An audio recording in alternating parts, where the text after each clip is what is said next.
like to call to order the open session of the Folsom Cordova Unified School District Board meeting from 4/16. Ms. Rochelle, could you call roll? Mr. Clark? Here. Ms. Lofthouse? Here. Mr. Reed? Here. Mr. Chalem-Churla? Here. Ms. Larrett? Here. All are present. Looks like we have no public comment, so we will move to closed session where we will discuss student matters, employer-employee relations, conference for legal counsel, conference for real property negotiators, and personnel matters. We will recess to closed session, and we'll be back at 6 o'clock for open session. Madam President, I do want to make a note that for the record, Trustee Reed is attending remotely. Thank you. Thank you. Thank you. Welcome to the board meeting for Folsom Cordova Unified School District on April 16th, 2026. If you could call roll. Ms. Luong? Here. Ms. Lopez-Petracca? Here. Mr. Clark? Here. Ms. Lofthouse? Here. Mr. Reed? Here. Mr. Chalem-Churla? Here. Ms. Larrett? Here. All are present. Please note for the record, Trustee Reed is attending remotely. Thank you. And we'll move on to our land acknowledgement. As the Folsom Cordova Unified School District, we acknowledge that our administrative facilities and schools occupy the unceded territory of the Nishinan and Miwok, the original people of the skies, land, and waters where we work and learn. We also recognize the presence and ancestral stewardship of the Nishinan ancestral tribes, the Esto, Notomuse, and Nisim Pawinan to the north, and the Miwok ancestral tribes and the Amakumne, Consumne, Hopomne, and Mokumne to the south along the Great Sacramento River system since time immemorial. We understand that this land upon which our institutions are built was once flourishing with the natural resources and sustained by the ancestral knowledge and practices of those indigenous communities. We acknowledge the injustices of colonialism and attempted genocide that have impacted these communities and recognize the resilience of their descendants who continue to thrive today. In our daily endeavors of teaching, learning, leadership, and community engagement, we commit to supporting, respecting, and honoring their culture, traditions, and lifeways. We pledge to work together for the evolving vision of the Miwok and the Nisean, especially all future generations. Thank you. And if you please stand and join me for the Pledge of Allegiance.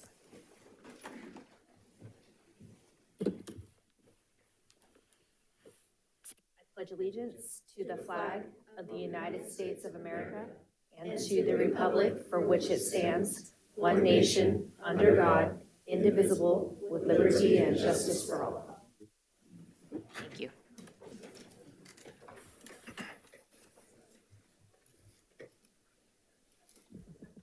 A broadcast and recording is being made at the direction of the board, and the broadcast may capture images and sounds of those attending the meeting. Tonight's meeting is being live streamed on the district's YouTube channel. The recording will be cablecast as replays on Metro Cable Channel 14, the local government affairs channel on the Comcast and DirecTV Uverse cable systems. The recording will also be closed captioned and video streamed at metro14live.saccounty.gov. Folsom Cordova Unified School Board Policy 1313 promotes mutual respect, civility, and orderly conduct among employees, parents, and the public. We will treat staff, parents, and members of the public with respect and ask the same in return. And if any member of the public uses obscenities or communicates in a demanding, loud, insulting, or demeaning manner, the board will calmly and politely admonish the person to communicate civilly. Public comments during board meetings are an important component of public engagement and transparency. Public comment will be limited to the subject matter of agenda items. Comments on subject matter not listed on the agenda will be limited to the period of time reserved on the agenda for general public comment and should be relevant to subject matter within the jurisdiction of the board or district. Members of the public may not be permitted to yield their speaking time to another member of the public. All written comments submitted by 2 p.m. today to the board have been read per the Brown Act. The board is not allowed to enter in a two-way discussion on any matter not on the agenda. We will move on to item D, District Recognition Month, Arab American Heritage Month. We would love to invite Zara Noor up to the podium from Cordova High School. She is one of our equity leaders. You're there. And you were here like at 4:58. Yeah, no, that's okay. We're excited you're here. Good evening, Board President Larrett, members of the board, and Superintendent Swanson. My name is Zahra Noor, and I am an FCUSD equity leader. teacher at Cordova High School, and parent of 2 within the district. Tonight, we will be presenting on Arab American Heritage Month. This month, we celebrate Arab American History Month under the theme, Many Voices, One Community, honoring the rich histories, cultures, and contributions of Arab Americans across our nation and within our communities.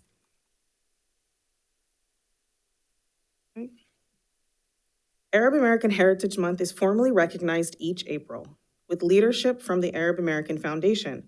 Across the country, schools, cities, and organizations participate by using proclamations and posting events that celebrate the achievements and cultural contributions of Arab Americans. This recognition helps us ensure that Arab American voices, histories, and experiences are visible and valued in our shared national story. The Arab world includes 22 countries across the Middle East and North Africa, representing a wide range of cultures, traditions, and histories. It is important to note that this reflects a shared culture and linguistic identity, not just a single ethnicity. For our students, this helps build a more accurate and nuanced understanding of identity, recognizing diversity within communities rather than oversimplifying them. The term Arab refers to a culture and linguistic identity primarily connected through the Arabic language and shared history. Arab identity is not defined by race, and Arab people represent a wide spectrum of backgrounds, appearances, and lived experiences. There is also religious diversity within Arab communities, including Muslims, Christians, and Jewish individuals. This understanding is especially important in education as it helps us challenge stereotypes and fosters inclusion, informed learning environments. Hala Ayan is a Palestinian-American poet, novelist, and psychologist whose work explores themes of identity, displacement, and belonging. Her writings include award-winning poetry, and her novel, Salt Houses, brings visibility to Arab American experiences and the complexities of diaspora. Her work is widely taught and helps broaden representation in literature, offering students opportunities to see diverse narratives reflected in what they read. Steve Jobs, the co-founder of Apple, was the son of a Syrian immigrant father and is widely recognized as one of the most influential innovators of our time. He led the development of transformational technologies such as iPhone, iPad, and Mac, fundamentally shaping how we communicate and interact with the world. His story reflects the impact of immigrant communities and their contributions and the importance of representation across all fields, including technology and design. Congressman Rashida Tlaib is the first Palestinian-American woman elected in the United States Congress and one of the first of 2 Muslim women to serve. She is known for her advocacy on issues such as social justice, healthcare access, and equity, while also elevating Arab and Muslim representation in government. Her leadership helps highlight the importance of civic engagement and the role of diverse voices playing in public policy. We are proud to recognize Amal Al-Yusuf, a speech-language pathologist in our district whose personal and professional journey reflects the strength and diversity of Arab American community. Originally from Kuwait, with roots in Palestine and Jordan, Amal brings a deeply personal understanding of language, culture, and identity to her work. Her commitment to helping students develop communication skills ensures that they feel seen, valued, and empowered in their school communities. Recognizing staff like Amal reminds us that representation within our own school system matters and strengthens our ability to serve all of our students effectively. Thank you.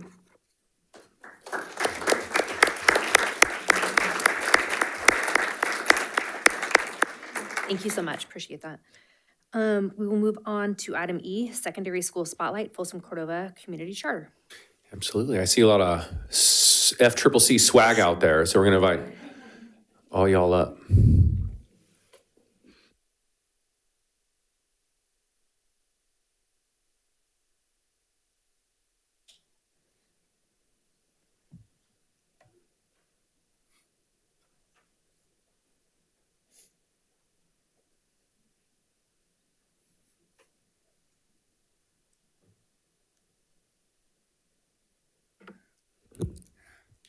Hi, my name is Annie. I'm a sixth grade student at Folsom Cordova Community Charter School.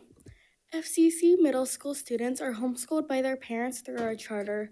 Our students may be using a variety of different curriculums in support of state and grade standards. Our twice-weekly enrichment workshop supports all of our students.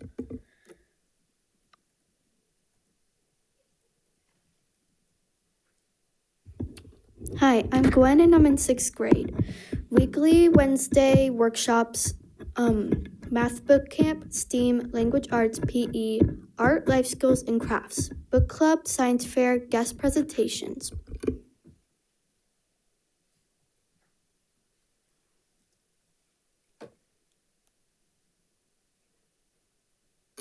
Hi, my name is Asha, and I'm in 8th grade, and theater workshops include school, craft club, ceramics, art workshop, and ukulele.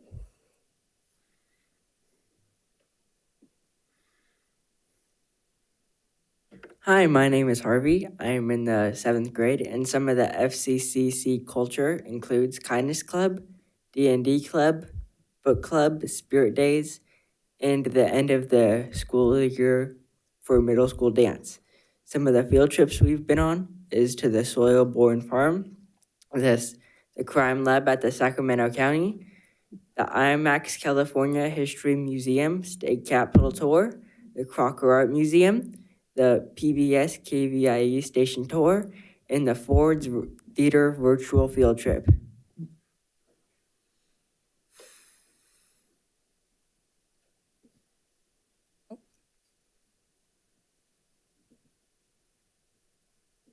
Is it going backwards? Oh. Hi, my name is Lauren, and I wanted to say thank you, and please come visit us for our talent show and student showcase, theater performance, end of year family picnic, and 8th grade graduation. Thank you, and have a good rest of your night.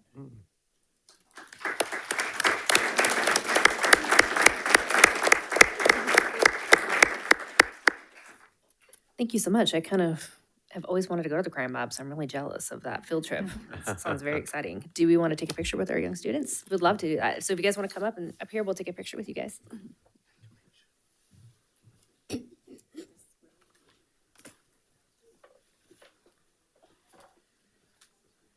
We're going to come up too. Yes.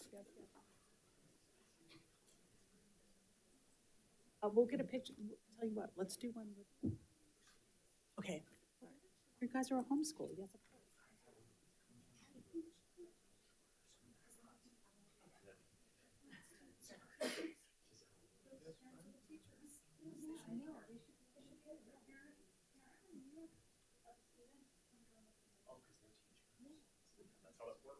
Don't know them all.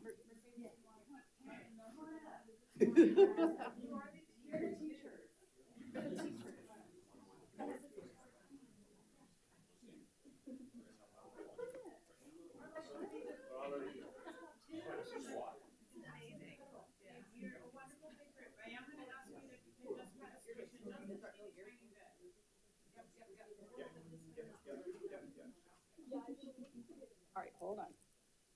Okay, oh, that's great. Okay, look here, cheese. Fantastic, thank you so much. Thank you so much. Good job.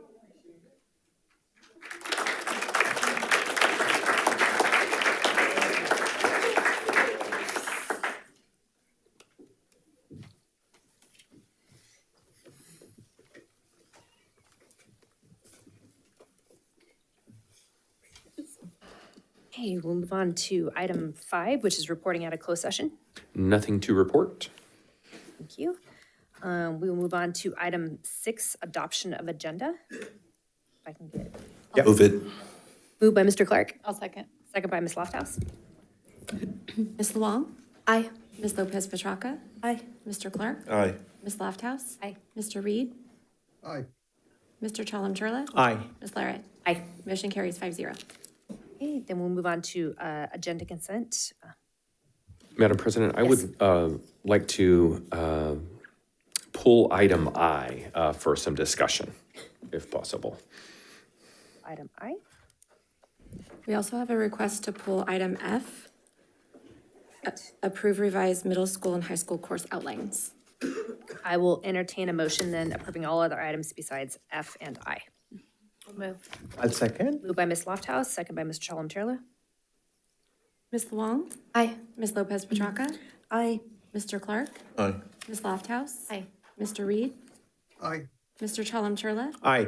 Ms. Larrett? Aye. Motion carries 5-0. Fantastic. Sounds like we've got some introductions to Yeah, thank you, board. With you just adopting the consent agenda, we have some exciting news to announce. We have some new teammates and actually teammates in new positions that we'd like to announce. So I'd like to invite Rachel Hahn up to the podium. Folsom Cordova is pleased to welcome Rachel Hahn as the Expanding Learning Supervisor for the Community Education Center. Rachel brings more than 15 years of experience working with children and families throughout Sacramento. Throughout her career, she held a variety of roles within the Sacramento Children's Home Crisis Nursery Program, where she worked directly with children and families to build strong relationships and support families through challenging times. She has also played a key role in developing and strengthening the teams that serve those families. In her most recent role as a program manager, Rachel focused on cultivating high-quality teams, ensuring program oversight and compliance, and engaging with community and funding partners to support impactful services. Quote, I am thrilled to join the Expanded Learning team and feel honored to support the students, families, and dedicated staff with the Expanded Learning Opportunities programs. Rachel earned a bachelor's in child development from California State University, Sacramento. Please join us in welcoming Rachel to Team FCUSD as we embark on a journey of growth and achievement under her leadership.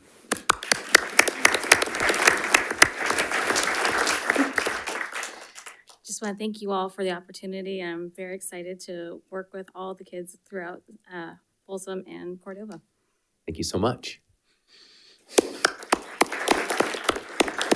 Folsom Cordova is pleased to welcome Julie Iredell as the Assistant Principal of Natoma Station and Theodore Judah Elementary Schools. Come on up.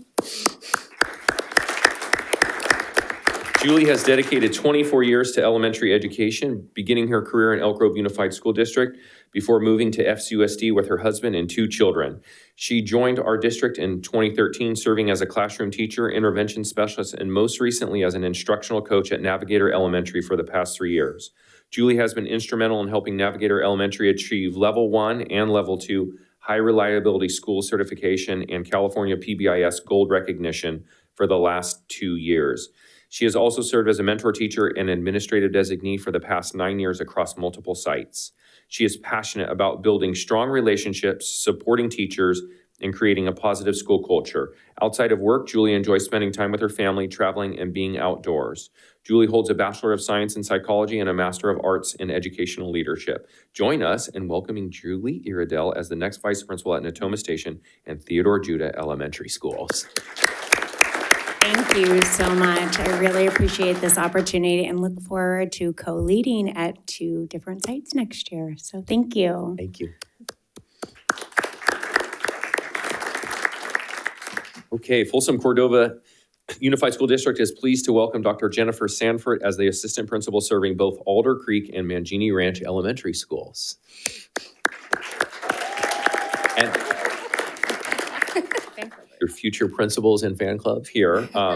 We'd like to honor the fact that you bring 25 years of experience in education and you've been part of the Folsom Cordova community since 2008.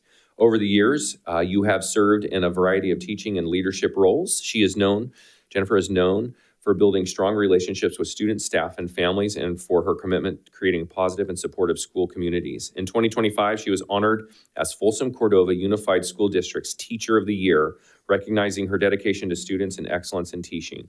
Most recently, Dr. Sanford served as an assistant principal at Cordovaville Elementary School, where she worked closely with teachers and staff to support student learning, strengthen instruction, and foster a welcoming school environment. She looks forward to partnering with the Alder Creek and Mangini Ranch communities to ensure all students feel connected, supported, and able to thrive both academically and socially. Dr. Sanford holds a bachelor's degree in academic studies from Sam Houston State University, a master's degree in curriculum and teaching from Michigan State University, and a doctorate in educational leadership from UC Davis. She has called our community home for 20 years and enjoys being part of the community with her husband and their 11-year-old son who attends Folsom Middle School. Congratulations. Thank you. I would like to express my sincerest thanks for this opportunity from the cabinet and the board, and I look forward and deeply just excited and enthusiastic to serve the Alder Creek and Mangini Ranch communities in the fall. Thank you. Congratulations.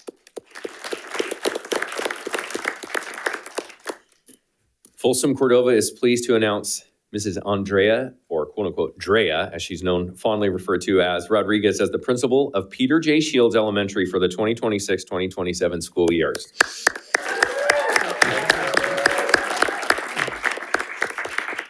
Ted said he gave his baby up to adoption. That's why he's here to root you on as well. So Mrs. Rodriguez brings a dynamic blend of leadership and expertise to our school community. This year marks her 11th year in education, a journey that began as an emergent bilingual student herself.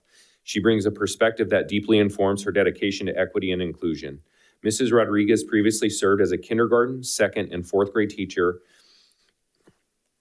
at a Spanish two-way dual immersion school before joining Team FCUSD. Within our district, she has served as an intervention teacher and instructional coach at Rancho Cordova Elementary and spent the last 4 years as the assistant principal at Cordova Meadows and White Rock Elementary. Through these roles, Mrs. Rodriguez has demonstrated a passion for creating supportive learning environments where students thrive. Driven by social justice mindset, she is dedicated to dismantling barriers to success and ensuring that every student's unique background is seen as an asset. Quote, I am deeply honored to serve the students, families, and staff of Peter J. Shields, says Mrs. Rodriguez. As an educator rooted in social justice, I'm committed to building a community where every child feels seen, heard, and empowered. I look forward to partnering with our families to ensure that our school is a place of belonging where every student can achieve their fullest potential. Mrs. Rodriguez holds a Bachelor in Child Development from California State University, Sacramento, and a Master's in Educational Leadership from UC Berkeley, where her studies focus heavily on early childhood literacy. This specialized background underscores her dedication to continuous learning and ensuring a strong academic foundation for our youngest learners. Beyond her professional life, Mrs. Rodriguez is a proud member of the local community. She lives in Rancho Cordova with her husband and their 2 dogs, Sheila and Bonnie. In her free time, she enjoys staying active with Zumba and finding a good book to read. Join us in welcoming Mrs., we'll call it just straight up, Drea Rodriguez to her new role at Team FCUSD as we embark on a journey of achievement under your leadership.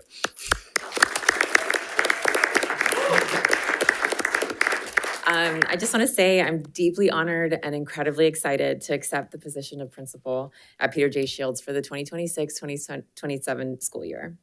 And to the teachers, staff, and families, I cannot wait to work alongside you. And to the students, you are the why behind everything that we do. And I'm committed to making sure that this next year is the best one yet. So thank you for your trust and this incredible opportunity.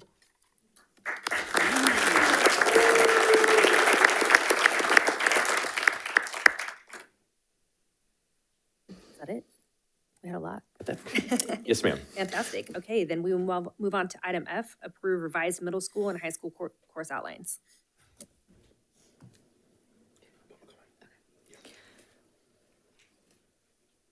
Faith Smith, followed by Earl Smith.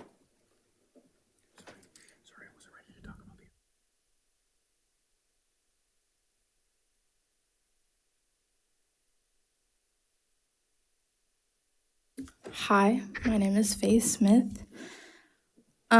So on this agenda item, what was it?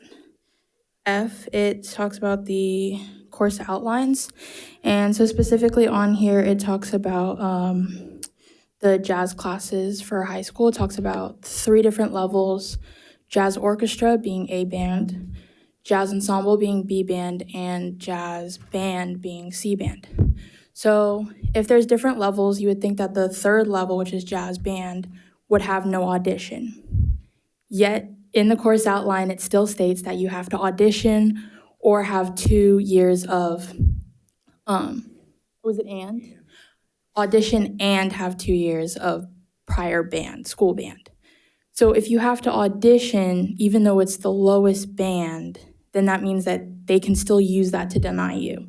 So why is that still in the course outline? And we've already talked about this so many times. And I don't understand how that's going to be constantly overlooked. I mean, this is like the 3rd time this has come up here, and I've had to address this as well. This is being used to deny students from being in the program. It's been used to deny me as well.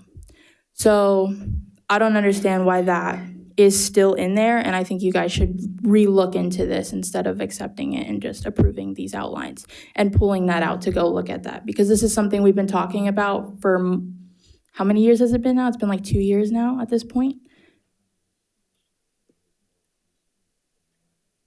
Oh, and also for college, like thinking college-wise for jazz class, like jazz major, and music major, there's multiple schools that don't have pre-screen to get into their music, so you don't have to audition. So that's even at the college level. So why are you guys making that there for the high school level? It doesn't make any sense.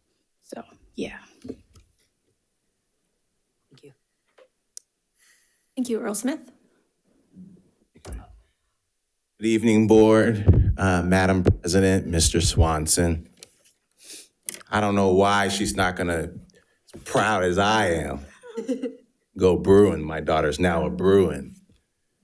UCLA has the #1 jazz violinist in the world there as faculty.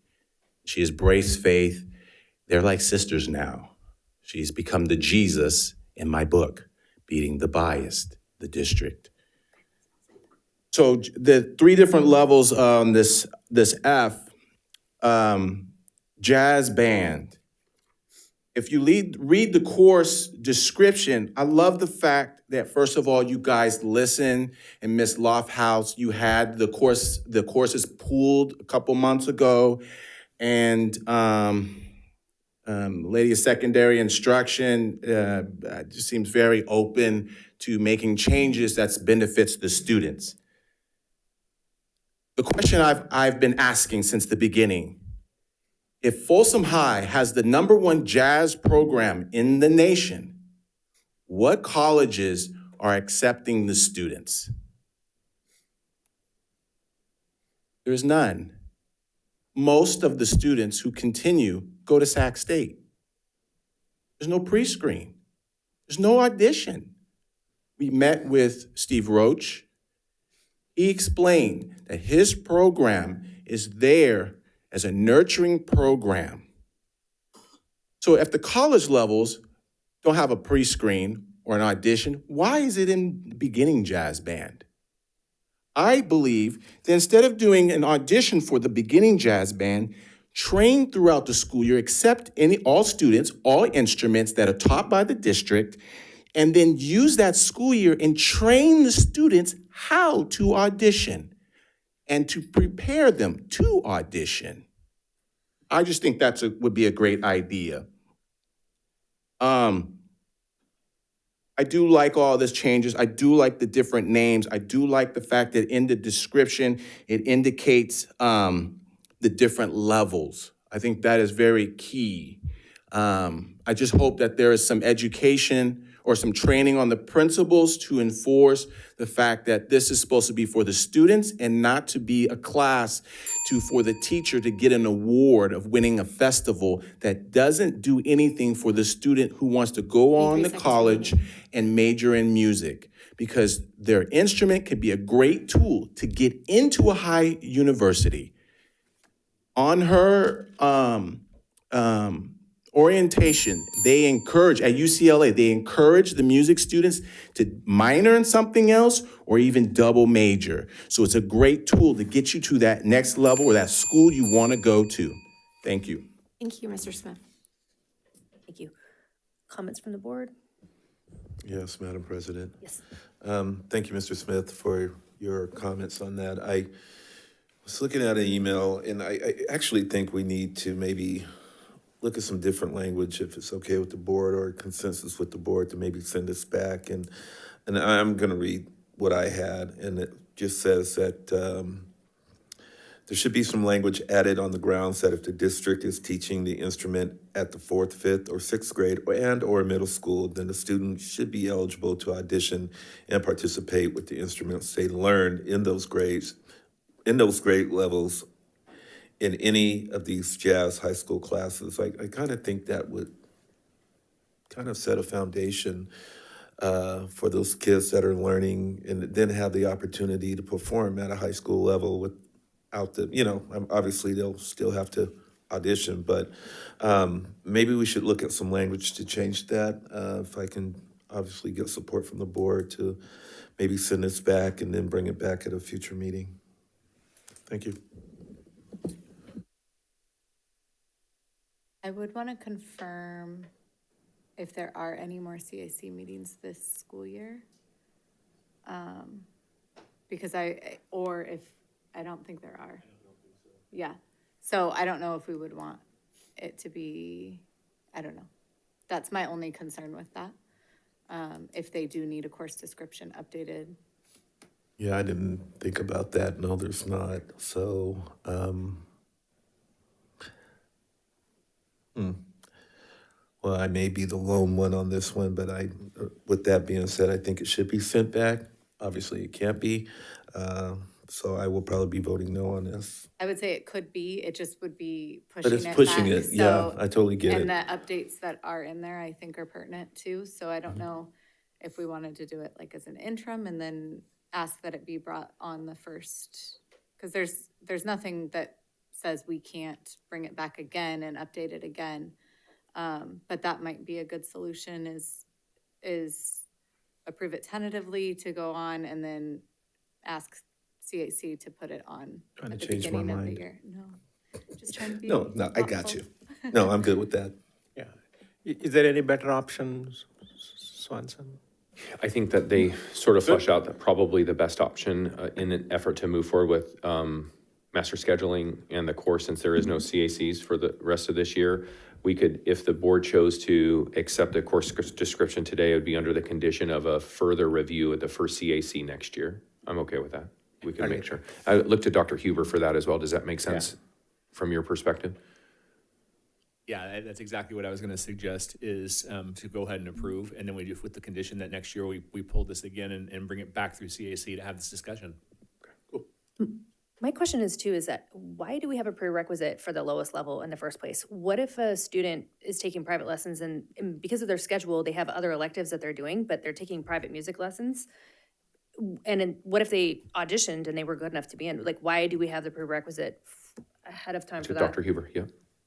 Yeah, so I can double check on this, but it's my understanding that the audition is for evaluation purposes in terms of what level is the student chair. at, but not as an exclusionary aspect. So whatever band or class you're trying to get into or you're interested in, it's that audition that tells the instructors or the panel in terms of your proficiency, your skill set, et cetera, and then that would then determine for them which class they were going to put you in. That was my understanding, but it's not, especially for that lowest one, no one would be excluded.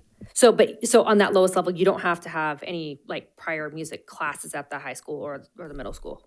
That's my understanding. Okay. But if we bring it back again next year, we'll follow up on that as well to make sure it's crystal clear. Thank you.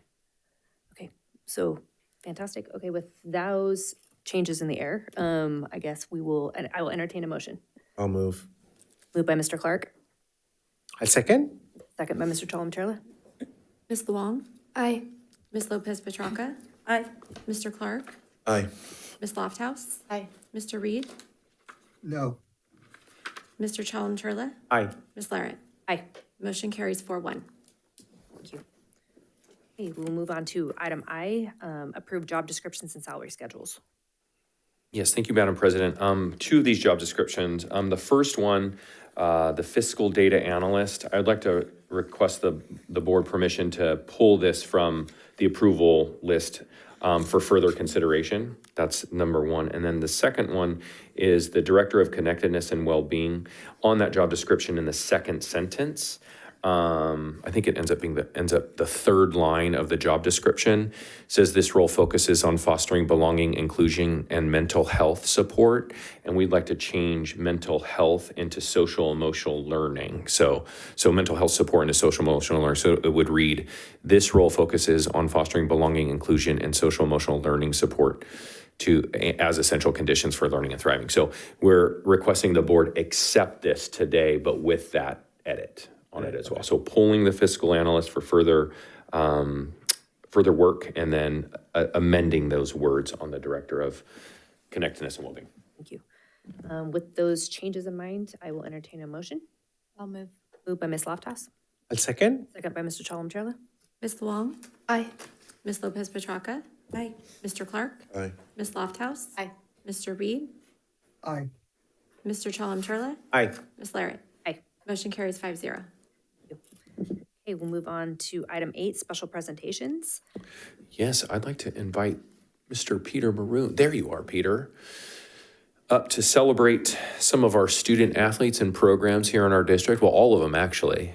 But also while he's making the walk up here, I know we mentioned it at a past board meeting, but this week, yes, we got the opportunity to honor and celebrate Peter Maroon as the AXA Region 3 Administrator of the Year. So he also got an award. So can we give this young man a round of applause for his hard work?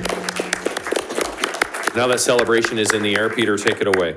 Thank you for that. I appreciate it. With that, proud to share the updates of success for our winter athletic programs across Folsom, Cordova. This season has been marked not only by strong participation, but also exceptional achievements at both the middle schools and the high school levels. So tonight we're going to celebrate the accomplishments of some of our student athletes, coaches, and their team success. We're going to start up backwards this year. This time we're going to go high school first, middle school last. Make sure we get everybody in the picture, so to speak. We're going to start off with Folsom High School's boys basketball team, who won the Sierra Foothill League and then the NorCal Regional Championship and went on to be the Division I state runner-up, losing a very close game at the end of the season. So I'd like to celebrate them. One thing I will say about Coach Wall and his staff and his students is one of the reasons why Mike's enjoys so much success is he's been here for over 25 years, and that makes a huge difference for us. And of course, he's racked up over 500 wins in his teams have racked up over 500 wins. So part of the success is the fact that we have longevity and we have consistent coaching. So Coach Wall, come on up. Mr. Baker, come on up.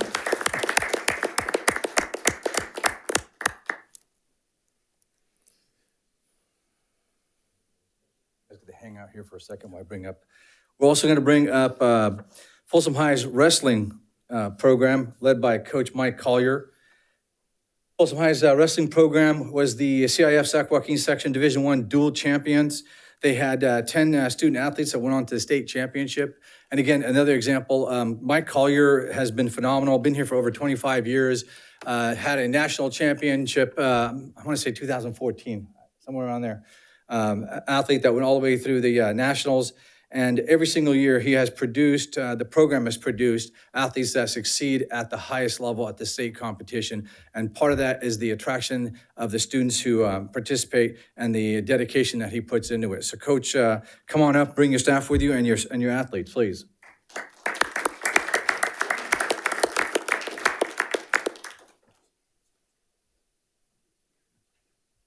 Had to bring the banner, huh?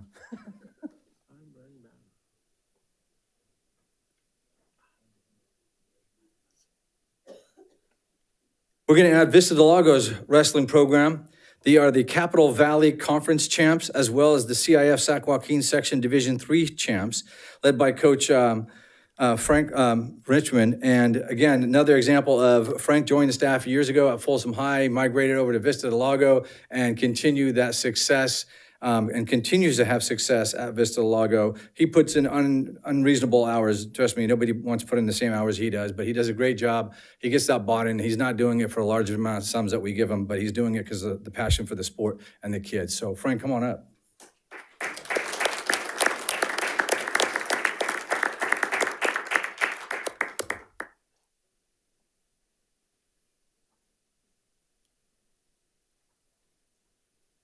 And our last high school team that's going to be recognized tonight is Vista Del Lago's girls varsity soccer team. Unfortunately, Coach Kendi Chongo is not able to be here, but he does have his representative, Coach Roman. Are you here still? Yep, come on up, bring your athlete with you. Vista Del Lago's won the Capital Valley Conference, as well as the CIF Section Division III Championship this year, and went on to represent us in NorCal's, just fell one goal short, but they are here. They've done a terrific job. Appreciate them being here. Congratulations, Coach. Thank you. Could we do a picture? And can we do a picture with recognizing the high school folks? Yeah, we'd love a picture, and also I think we'd be remiss if we didn't embarrass Coach Wall and acknowledge the fact that he was the Sacramento Bee Coach of the Year as well. So.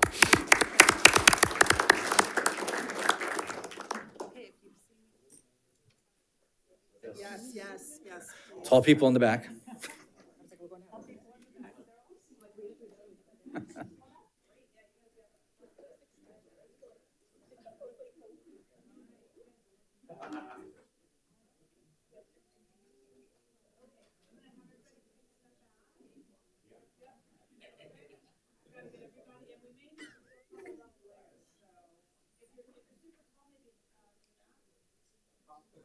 Have to squeeze you guys in. And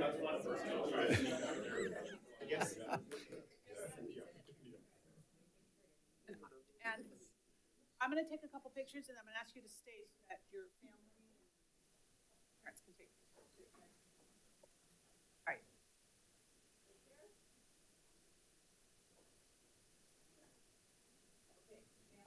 All yours.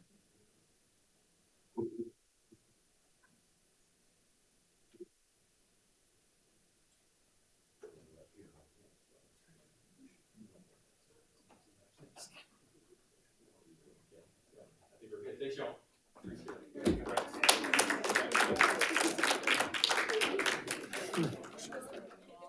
Evaluations. Oh, yeah. Yeah. Don't worry about it. None?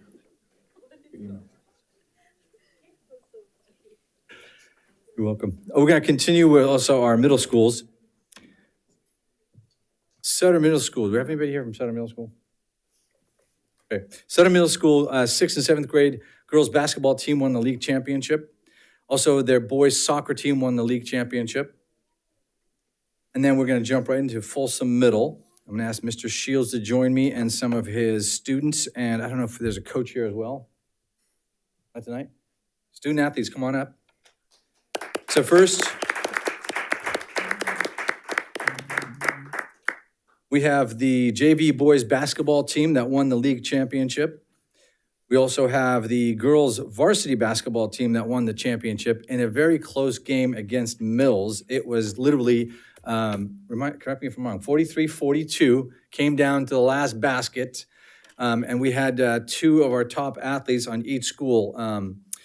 The top athlete was from Mills. She scored 32 points, and the second top athlete from Folsom Middle scored 31 points. So it was a phenomenal game, but it was intense. And if you didn't get a chance, it was at Folsom Lake College, so kind of made it a huge event for them. A lot of families showed up, so it was a great opportunity for us to celebrate them. And then last but not least from Folsom Middle School, their girls soccer team, since we started soccer 4 years ago, has won the league championships 4 straight times. So congratulations to Folsom Middle School, their soccer teams, their basketball teams, boys and girls. You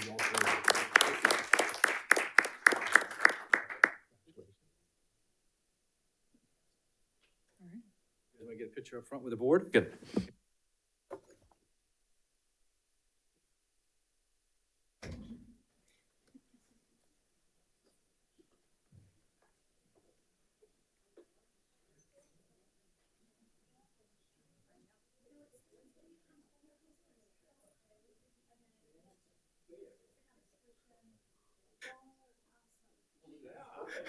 Absolutely. So we'll just get you in a little bit tighter here. Future champ right there. In the margins. Here we go. All right, look up there. Smile.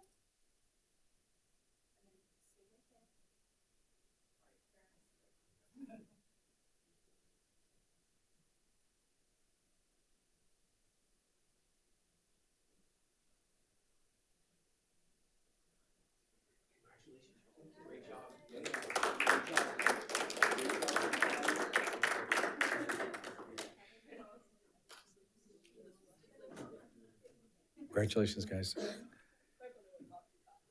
In addition to these competitive achievements, we especially encouraged by the continuing growth of our student participation. The winter sports saw us an increase of 12% in student athletes, growing from 689 participating in 2024-25 season to 727 this season. And then when we continue to look at our growth, we're experiencing during the fall, and we add that to the winter, it's a 20% overall increase in participation so far this year. And we're in the largest season right now, spring, with at least 11 sports. So we're definitely seeing a lot of growth, which is awesome to see. These numbers reflect more than just growth. They represent increased opportunities for students to connect, compete, thrive through athletics. Our programs continue to play a vital role in supporting our students' engagement, school pride, and overall well-being. We're incredibly proud of our student athletes and grateful for the dedication of our coaches, staff, families who make these opportunities possible. Thank you.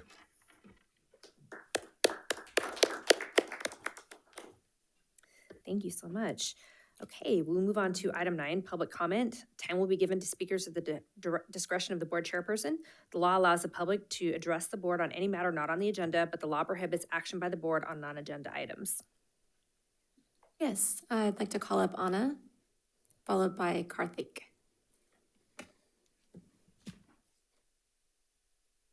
Good evening. My name is Anna Heinze, and I'm a foreign exchange student from Germany. This school year, I went to Folsom High School, sponsored by the Congress Bundestag Youth Exchange Program, which was established after World War II to create friendship between young German and American people. Today, I'll present a certificate for the Medallion Program, which honors schools that welcome international students sponsored by government programs like the CBYX's one. As a sponsored student, I also completed volunteer hours in Folsom, learned about cultural things, and I've been introduced to legislature by Assemblyman Josh Hoover at a visit to the California Capitol. Now I'd also like to talk about a few experiences I made at my high school. In winter season, I tried wrestling, a sport that I could never imagine myself doing, but I ended up loving it. Also, I joined the dance team and we're gonna perform at the Moving Up Rally at the end of the year. Last but not least, I also signed up for some classes that got me into new hobbies, for example, ceramics. So I'd say I had a really fun and exciting school year, and I'd like to thank my high school for giving me the opportunity here, and also thank you very much for having me tonight. Thank you, thank you. And also, could I maybe request a picture? Yeah. I was gonna request that. No. I'm sorry.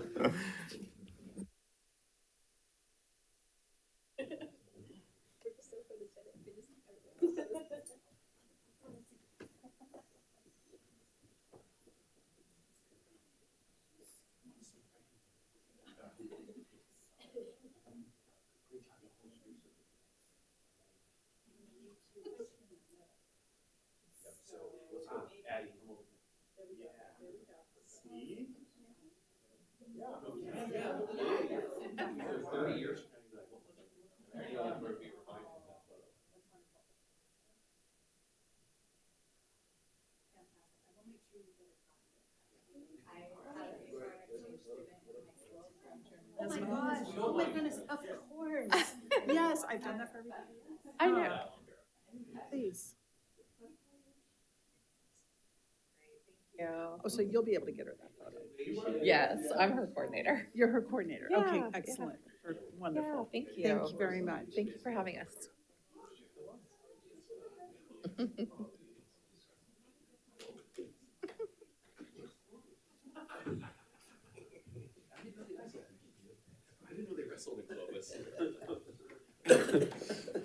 Karthik, followed by Earl.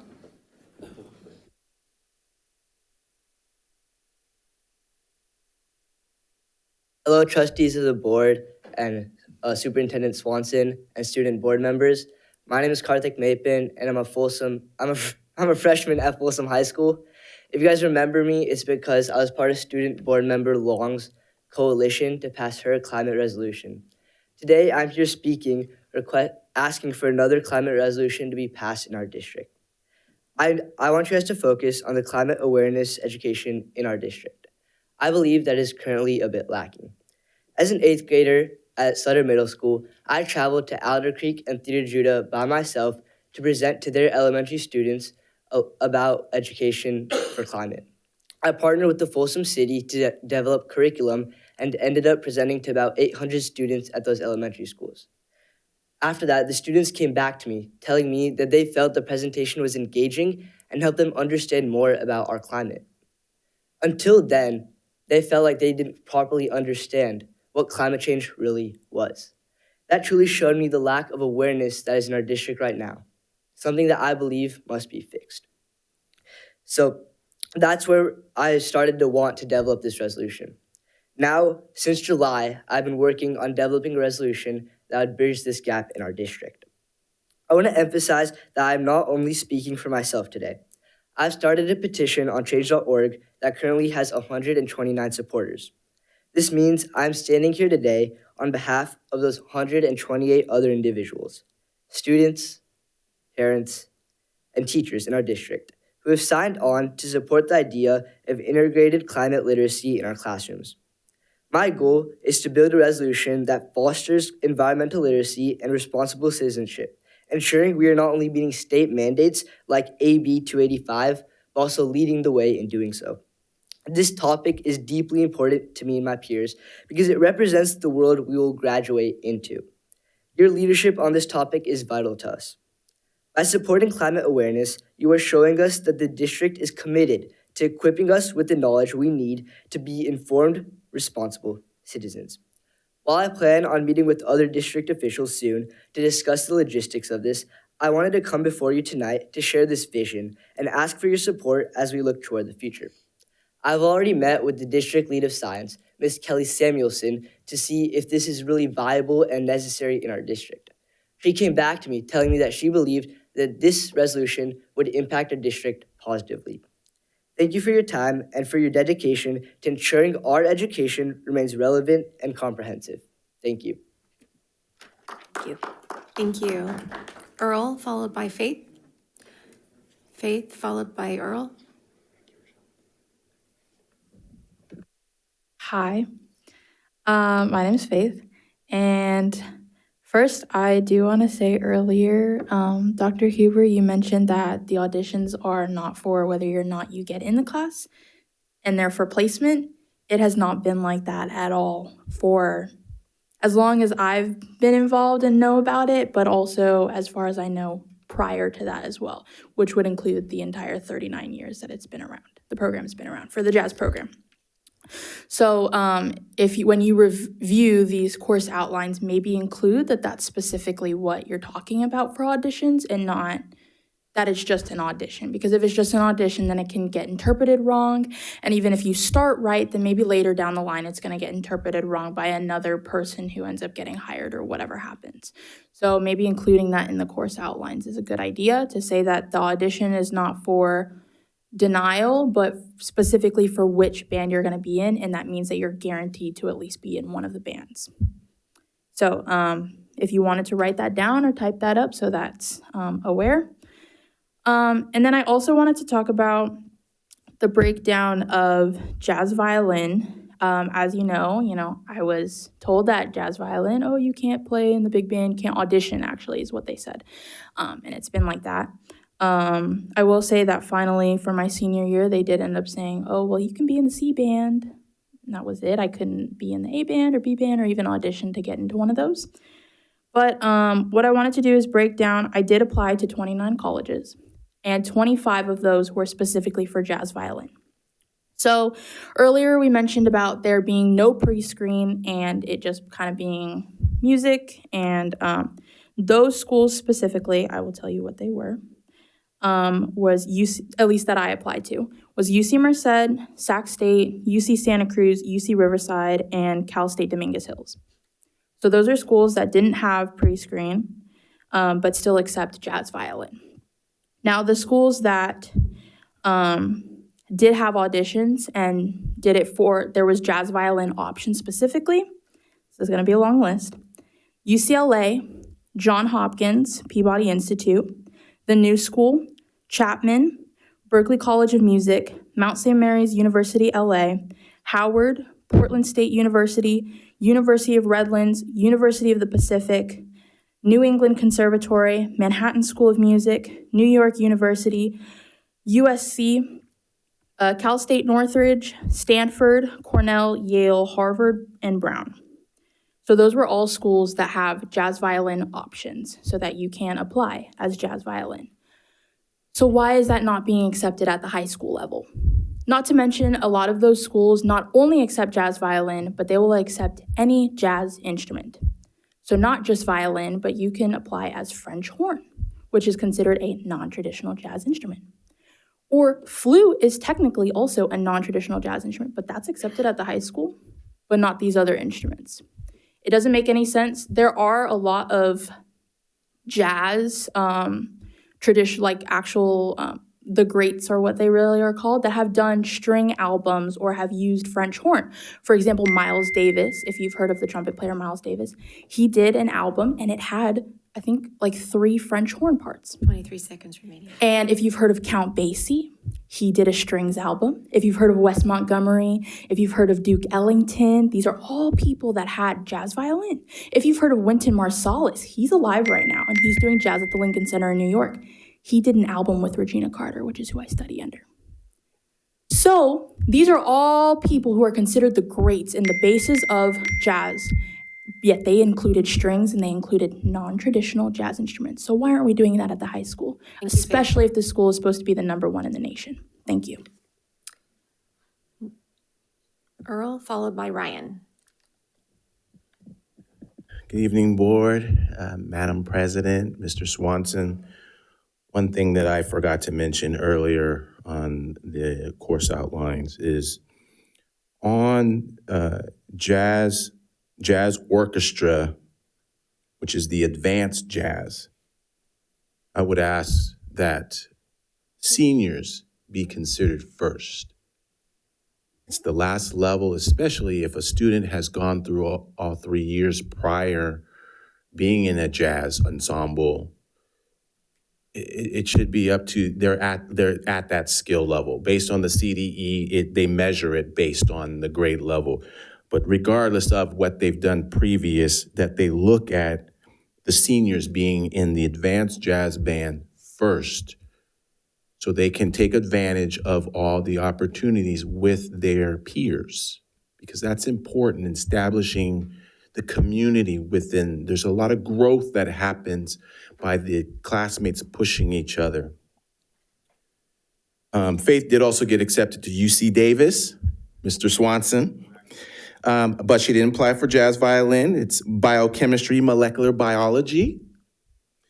The other thing I want to say is based of, if you've seen the movie, No. The trees. Lorax.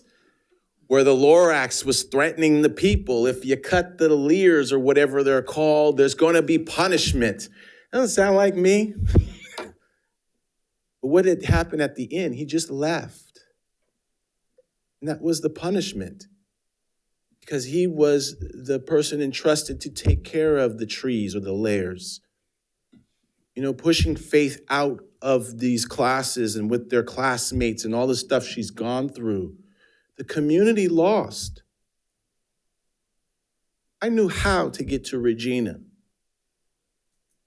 I mean, Stevie Wonder asked me to write music for his artists. Earth, Wind, and Fire. Earth, Wind, and Fire's tour manager was my track coach's brother-in-law. I know how to move in the industry, make things happen, figure out what it is the colleges want for to be an asset to that school. And I could have given that to all the other students and the other parents. 27 seconds. I'm a giver. And the community could have really utilized. And I asked the question, where are these current Folsom High School students going if they're majoring in music? Sac State. I do have a new respect for Steve Roach after that meeting. And I do apologize for talking down to Sac State. I changed that now. So, thank you. Mr. Smith. Ryan, if you could please come to the podium.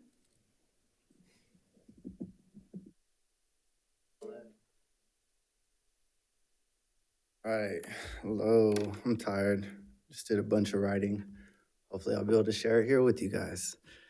With that said, last time I was here, I spoke about how in February, Black History Month, you guys voted, to no longer let this black man have his job. Again, none of the minorities were there and took place in that vote. And last month was Disability Awareness Month. I asked you guys to try to consider to put your disabled students first. You see I'm still here, right? So take it that hasn't happened yet. I'm gonna go ahead and ask if you guys have even reconsidered that decision or not. I know I made that formal request back in February, again in March. Wondering if you guys have reconsidered that or not. As well as, last time I was here, I spoke about ESY and the importance of me in that class and ESY being an extended school year. An example of ESY, there's a student in there that I was told and others treated him as though he was non-speaking. Didn't try with him, didn't do much. He had an AAC device, was told he was non-speaking. Once you guys made the wise decision to have me be the teacher of that class, I was able to reach out to the parent and find out that student is very speaking. Very speaking was their exact words. So that's why I'm saying that. Again, I just want to ask if you guys could start making these decisions as if your guys' children were in some of these classes. Wonder if you guys would have the same rulings if your guys' children were in some of these classes. Nonetheless, I also want to ask if you guys have apologized to these parents. You guys apologize to these parents, specifically the parents in the B5 classroom, the parents of my students. Reason being, you guys continue to neglect these students. I've mentioned times where you put people in front of them that don't care about them. What do I mean by that? I know I mentioned it here, that one of the teachers had told one of the kids to shut up, she was gonna strangle him. Yeah, you guys put him back in the room with her. You guys put people in that classroom that weren't aware of their disabilities, didn't know how to handle them, didn't know what to do in an emergency. In fact, after I mentioned that here, I received some phone calls of people who fact-checked that, found out that was very true. People that you had in front of their children did not know how to take care of their children or what to do in an emergency. You guys are responsible for that. Another thing, you guys put individuals who are uneducated, thus far could be considered unqualified to do the job. I'll go ahead and use myself as an example. What do I mean by that? I was guaranteed that I would get all this great schooling and be taught how to be a teacher. Yes, I do have my bachelor's in psychology. Yes, I do have my master's in business. However, I was told that I'd get the teaching that I needed to be a teacher. Where's that at? You guys go ahead and canceled that and then told me to stay in the classroom and still teach. So again, allow them to be known for their abilities, not their disabilities. Thank you. Those are all the comments. Thank you. We will move on to item 10, reports of district organizations. We'll start with Student Advisory Board. Okay, so today we had our April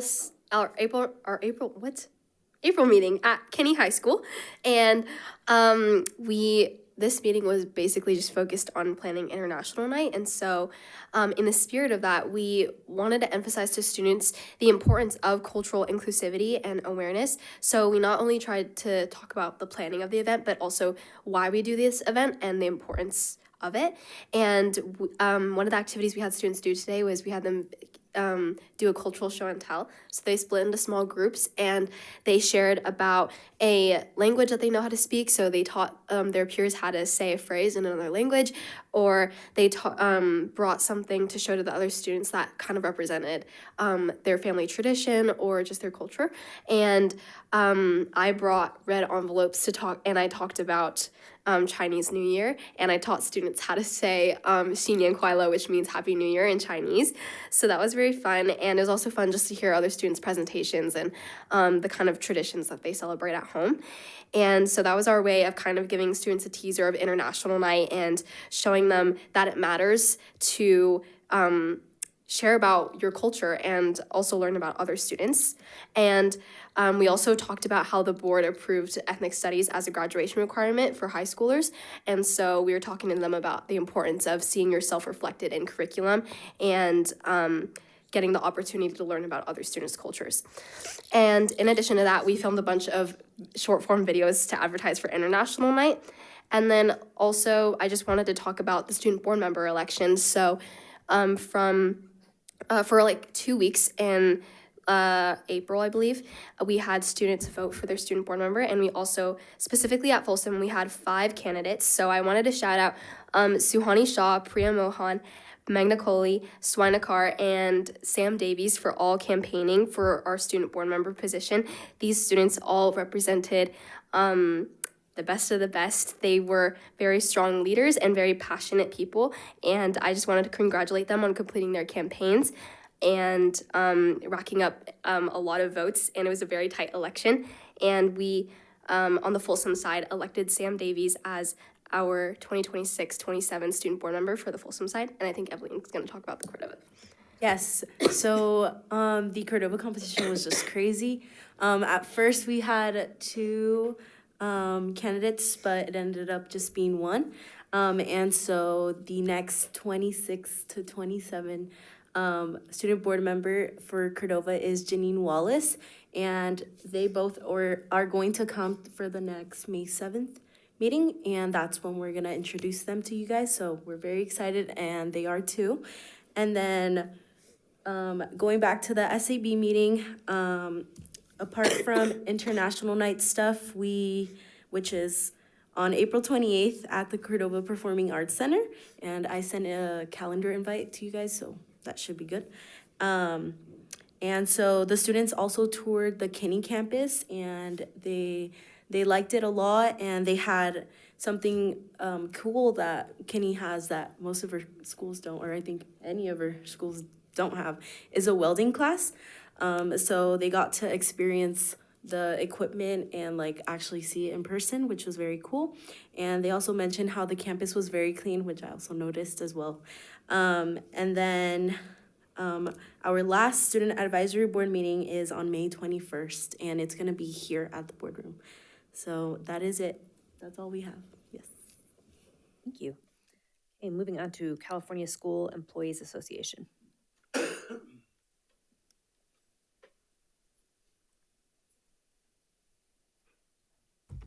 Good evening, board members, Superintendent Swanson. At the May 29th or April 29th meeting for CSEA, we will be putting up job descriptions, or MOUs 14 and 15 for ratification. Every year in the month of May, classified staff throughout the state are celebrated and appreciated with a week-long event labeled CSEW. Classified School Employees Week. This year, that week will be May 17th through May 23rd. For us, effectively, May 18th through the 22nd will be our days of work. With that week, we have been selected as one of the 10 districts throughout the state to participate in the ACE program, Appreciation of Classified Employees, which Mr. Swanson has probably already talked to you about. That is an opportunity to shadow classified folks and show your appreciation for them. We're asking you to spend 2 hours in their shoes and see what they do throughout the day. I'm happy to say that so far, through the help of David Bird, Superintendent Swanson, and all the folks in this building, we have 40 managers / supervisors, administrators that have signed up. We're over 40 classified folks that have signed up, and we're asking you to sign up as well and participate.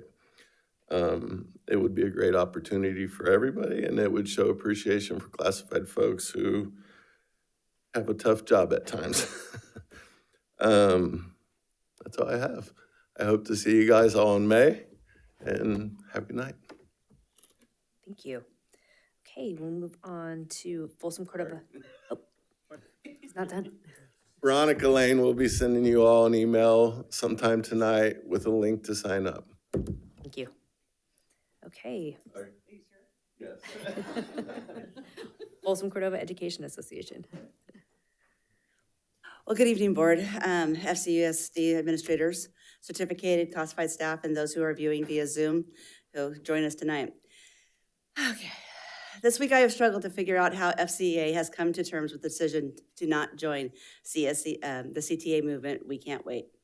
Under my leadership, I convinced our executive board not to join this movement because at the time, I felt that FCA, the FCUSD negotiating team, and this board had a respectful relationship. I always try to take responsibility for my mistakes, and it's become apparent that I was wrong to take the stand. Last board meeting, there was several comments about how the staff in our district is the backbone of this district, and we are the ones that make the difference in student success. President Larrett even stated, there seems to be a cohesion that there is not, I think, is just really moving us forward, because it is like every day we open up exactly where we'll be, and it's like chaos around us. You know, it's different in districts. I feel very blessed that we are in the district that we are. I think this refers to the strikes that are surrounding the district up and down the state, which have been the outcome of the CTA movement I just mentioned. This week, or this past month, the district offered though I acknowledge Mr. Martin felt it was a good offer, is not even a starting point, and is an offer that cannot be taken seriously by FCEA. I certainly can't go to our members and tell them this is the best we can do. We, all of us, need to do better if FCUSD strives to attract individuals from the best teaching programs and, more importantly, keep personnel we have. We are spending vast resources on supporting new teachers and on an improvement of our practice, which in turn improve student success. As the presentation sent to you shows on slide 5, more than 50% of our teaching staff at our comprehensive sites, which does not include our first-year tenured teachers, the very newest to our profession, are at the first 5 years or even earlier. How many of you watch baseball? Awesome. I do, and unfortunately, my family and I are A's fan. Of course, right now they're doing well. But along with our close friends, we have this running joke. The A's are the best farm team the NBL has. We, FCUSD, are the farm team of our geographical area. We support, we train, and then we see some of our most promising professionals leave our district to go someplace else, whether it is because of our medical cost or our salary schedule. During the bargaining presentation, there was a scenario of a new teacher that has a family and is only netting approximately $4,900 per month. I'm sorry, yeah, and if their health care cost is $625 per month, that leaves about $4,300 left. That may sound like a lot, but for this area, after housing, food, transportation, clothes, etc., I don't know about you, but that is just sad.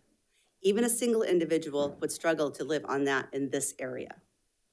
We must do better by our certificated staff, both the ones we just hired, the ones we will hire, and the ones that are currently working within our district. I hope that this board had a long and serious discussion about the FCA counter, and that the next offer by this district team is a better reflection of how each of you feel about the ones you have voiced make a difference. Thank you. Thank you. Moving on to Folsom Cordova Leadership Association.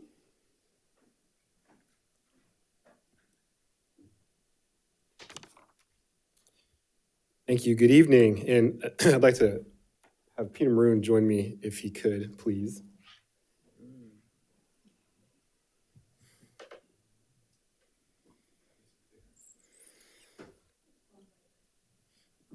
So good evening, President Lorette, members of the board, and Superintendent Swanson, and colleagues. So as Superintendent Swanson mentioned earlier, on Monday evening, ACSA, the Association of California School Administrators, held its annual Administrator of the Year Awards Gala. And this year, we are proud to share that Peter Maroon was selected as ACSA's Region 3 District Office Administrator of the Year. Joining in the celebration were board member Chalon Churla, Superintendent Swanson, and our executive cabinet. So thank you all for being there to support Peter on this special evening. So Peter was recognized for his outstanding work as our Director of Athletics for our district, where he continues to strengthen, and as you heard him share, our programs and expand opportunities for students across our district. His leadership reminds us that a student's school experience extends far beyond the classroom, and he is committed to ensuring every student finds a place to belong.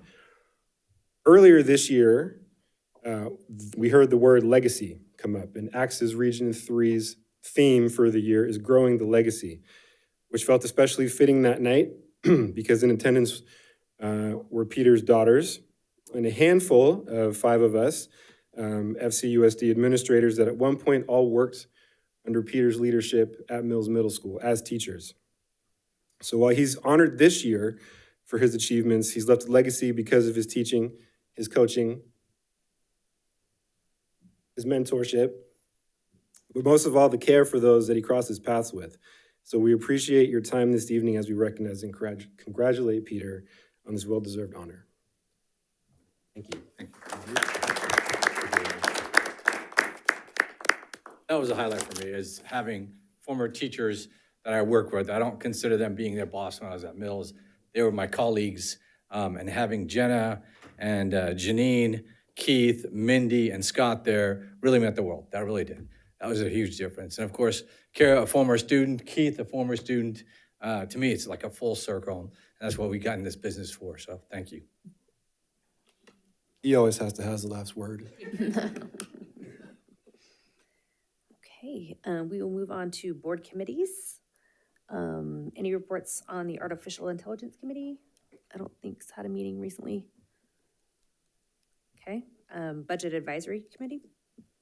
We are continuing with our budget advisory committee, looking for the dollars in terms of efficiency, and it's going to continue going until end of the year. Fantastic.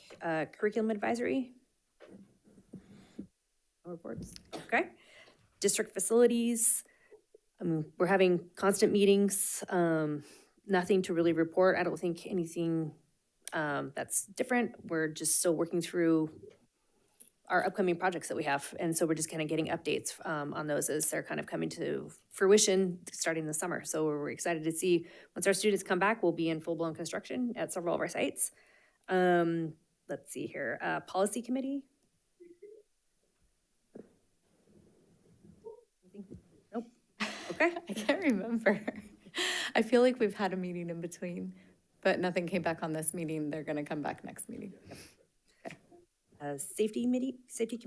Safety Committee, next week, next Thursday, it's going to be a big day evening between 5 and 6:30. We are releasing the first safety series about, how the drug preventions and mental health and so many things. And this is for all 22,800 parents. It's a virtual, so we highly encourage anyone watching this board meeting, please join. The link has been sent several times by our communications team, and all the PTAs has been distributing. We want to make sure how we are doing the safety part of the schools for all children. So it's coming April 23rd at 5 o'clock. Fantastic. Okay, Special Education? Okay. City of Folsom Joint Coordination 2x2? No, there is no meeting 2x2 for Yep. the City of Folsom. And City of Rancho Joint 2x2, we have not had a meeting since the last time we reported. Okay. We'll move on to item 11, discussion action. Item A is approve the biannual developer fee justification study. That's exactly right. I believe the next 6 items, our Executive Director of Facilities, Craig Rouse, is going to walk us through. We have a couple for discussion action, then a couple public hearings, and then back to discussion action for 2 additional items as it relates to our facilities. Mr. Rouse, take us away on this first item, A. Will do. Good evening, Board President Larrett, Board of Trustees, Superintendent Swanson.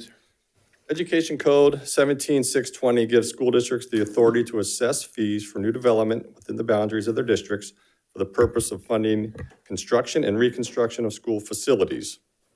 Government Code Section 65995B3 requires the maximum level 1 assessment or the statutory fee for development to be adjusted every 2 years by the change in the Class B Construction Cost Index as determined by the State Allocation Board. At the State Allocation Board's January 28, 2025 meeting, the maximum level 1 fee for residential construction was raised from $5.17 to $5.38 per square foot, and the maximum fee for commercial and industrial construction was raised from 84 cents to 87 cents per square foot.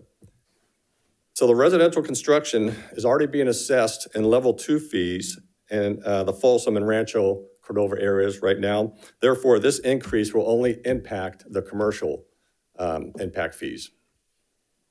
So with that background, staff is recommending the board approve the biannual developer fee justification study, which demonstrates the nexus between new development in the district and the need to assess fees to finance new construction and reconstruction. Okay, questions from the board? No. Doesn't look like there's any public comments. So with that, I'll entertain a motion. I'll move it. Moved by Mr. Clark, I'll second. second by Mr. Chalem-Chella. Ms. Luong? Aye. Ms. Lopez Petracca? Aye. Mr. Clark? Aye. Ms. Lofthouse? Mr. Reed? Aye. Mr. Chalem-Chella? Aye. Ms. Larrett? Aye. Motion carries 5-0. Okay, move on to item B, approve the school facility needs analysis. Good evening again. So this is a little more detailed. I'm going to go into a little more detail about the level 2 fees. So per the language contained in the Government Code Section 65995.5, the Folsom Cordova Unified School District is allowed to levy fees in excess of the state statutory fee, also called Level 1, or new residential development to address the need for new construction facilities as a district impact of new development. So prior to assessing the Level 2 fees, the district must establish construction eligibility in the state school construction or state school facility program, the SFP. The district has, Folsom Cordova Unified School District has established eligibility and is actively submitting funding applications as projects arise. So following the verification of state construction eligibility, a school construction facility needs analysis, SFNA, must be prepared. The SFNA will determine the cost of facilities that are necessary to house projected student enrollment for new residential development over the next 5 years. So because of the geological differences between the eastern SFID 1 and the western SFID portions of the school district, it has been determined that the Level 2 fee in SFID 1 is equal to $9.01 a square foot, and SFID 2 is equal to $10.26 per square foot for new residential and construction within the district. So with the approval of this report, the district can level the Level 2 fee, generate an additional $3.63 per square foot in SFID 1 and $4.88 per square foot in SFID 2. Now, this is above the statutory fee, which is the Level 1 fees of the rate of $5.38 per square foot of the new residential construction. Once again, this fee will only apply to residential construction and not commercial construction. So with that background, staff is recommending the Board of Education approve the school facility needs analysis, which demonstrates the nexus between the new residential development and the need to assess fees to finance new school construction in compliance with the provisions of SB 50. Thank you. Questions from the board? No, I'll make a comment, then a question. Craig and Mr. Swanson, these item A and B, both are studies. We are doing our best to collect the maximum allowed amount as per the law from the builders. So I just want to, let this message to the residents. It is important that anybody is listening this one. We are making, I think, among all 13 districts, we are the highest collecting district in terms of the money from the builders through these fee. So I just want to make that there is no room above this one to collect as per the government code. Right. Okay? I'm making a statement and I'm seeing a nods here if anybody is not seeing there. So we are doing our due diligence to collect as much as we can from the builder community. Thank you again. Okay, no other comments? It doesn't look like there's any public comment. I'll entertain a motion. I'll move. Moved by Ms. Lofthouse. I'll second. Second by Mr. Chalem-Taylor. Ms. Luong? Aye. Ms. Lopez Petracca? Aye. Mr. Clark? Aye. Ms. Lofthouse? Aye. Mr. Reed? Aye. Mr. Chalem-Turla? Aye. Ms. Larrett? Aye. Motion carries 5-0. We move on to item 12, public hearing.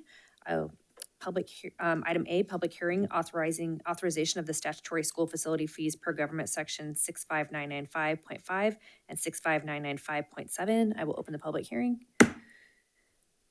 Doesn't look like we have any public comments, so I will close the public hearing. And we'll move on to item B, public hearing authorization of the statutory school facility fees per government code section 65995 and education code section 17620, and authorization of immediate implementation of the statutory school facility fees. We'll open the public hearing. No public comment on that, so we will close the public hearing. And we will move on to item 13, discussion action. Item A, adoption resolution number 04-16-26-43. Increase the statutory school facility fees per government section, code section 65995, and authorization of immediate implementation of the statutory school facility fees per ed code section 17620 and 17621. Yeah, I don't know if there's anything other to say. The first two items were about the studies, then we did the hearing, and now this is actually adopting the increase. Yes, Sir. the Comments from the resolution. board? It's all good. No public comments? Okay, I'll entertain a motion. So moved. Moved by Mr. Clark, I'll second. second by Mr. Chalem-Sherla. Ms. Wong? Aye. Ms. Lopez Petracca?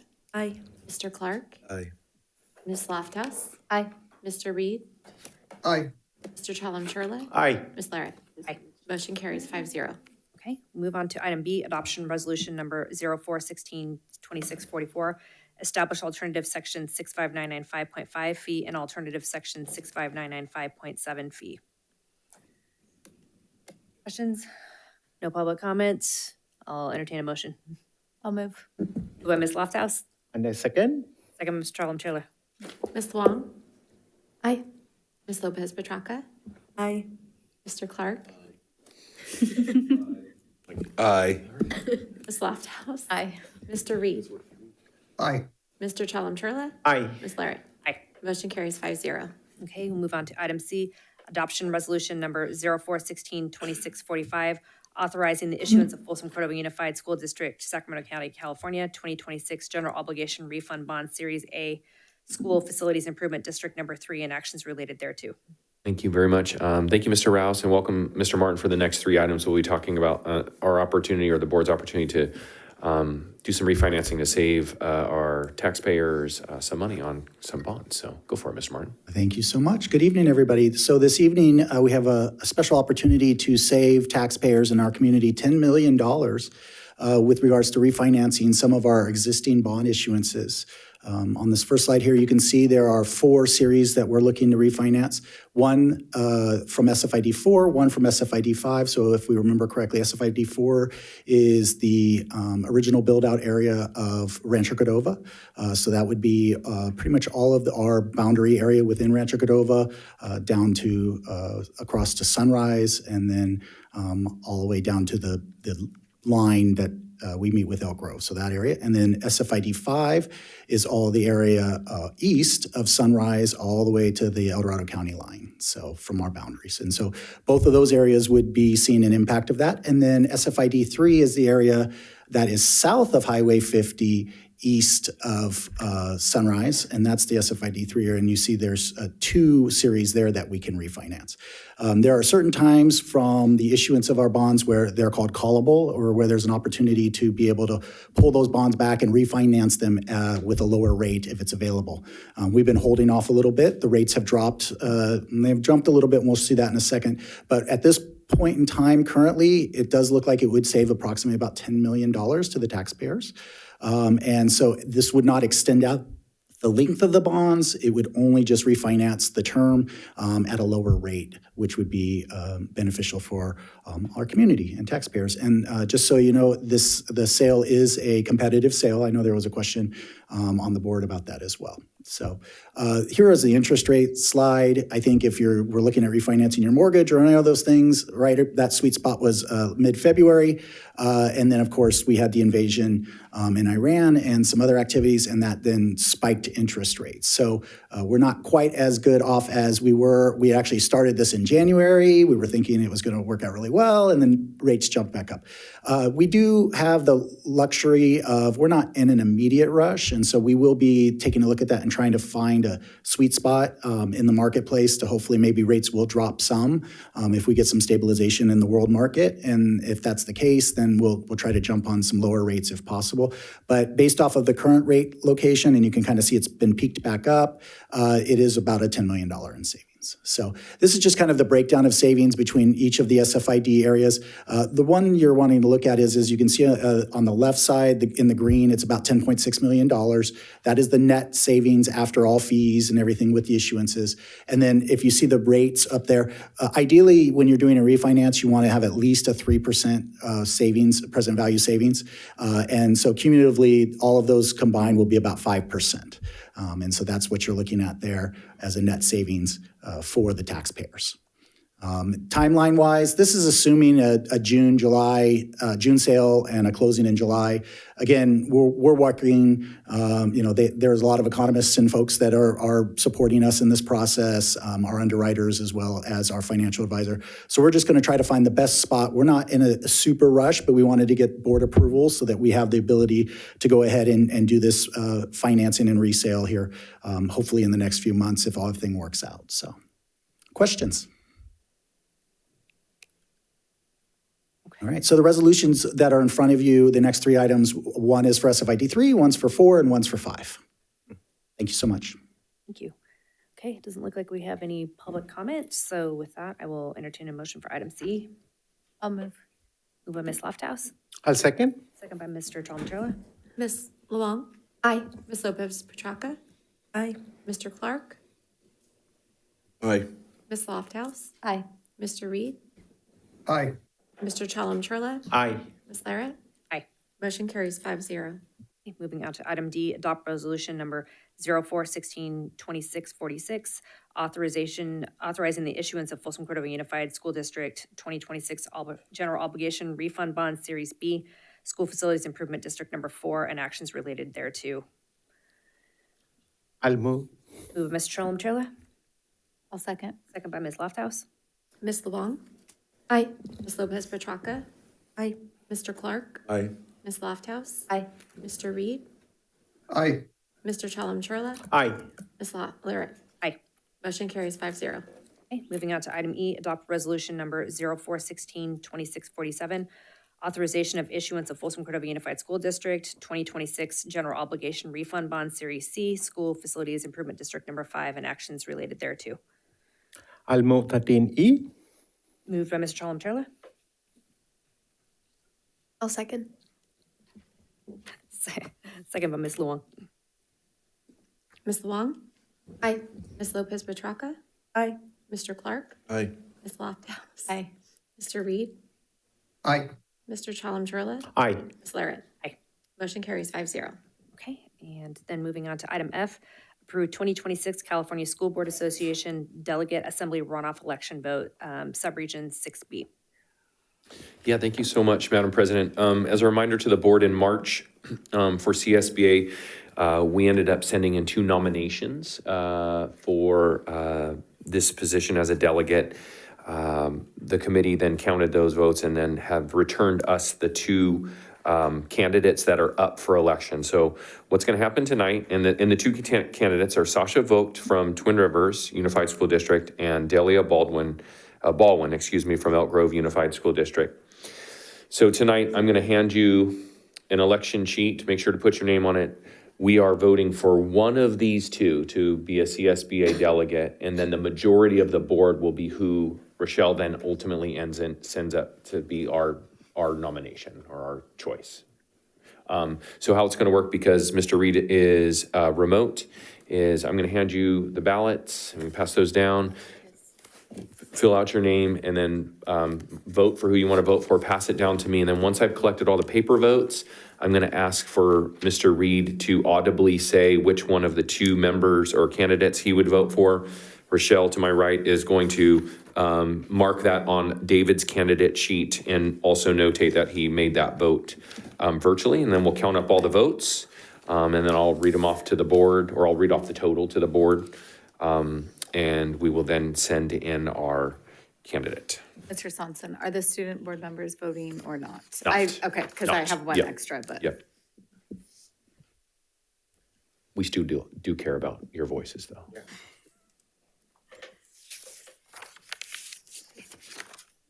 Sorry.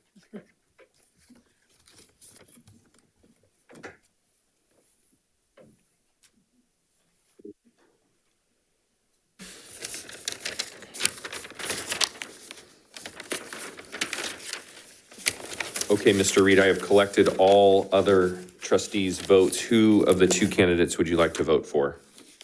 I will vote for Sasha Voigt. Thank you, sir. So Mr. Reed votes for Sasha Voigt, and the other 4 board members all vote for Delia Baldwin. So it looks like our recommendation will be for Delia to go forward. Thank you very much, board. right, we'll move on to the superintendent's report. Madam President, we do need to make an official. Oh, sorry. Okay. Yep, we'll motion that that's our candidate. I will entertain a motion. Yeah, we'll wait for Mr. Carter. He's coming. Okay. I'll move. Moved by Ms. Lofthouse, I'll second. second by Mr. Chalem-Chella. Ms. Wong? Aye. Ms. Lopez Petracca? Aye. All right, we will retract those two votes. Mr. Clark? Aye. Ms. Lofthouse? Aye. Mr. Reed? Aye. To send Delia as our Mr. national Chalem-Chella? discussion action. Aye. Ms. Larrett? Aye. Motion carries 5-0.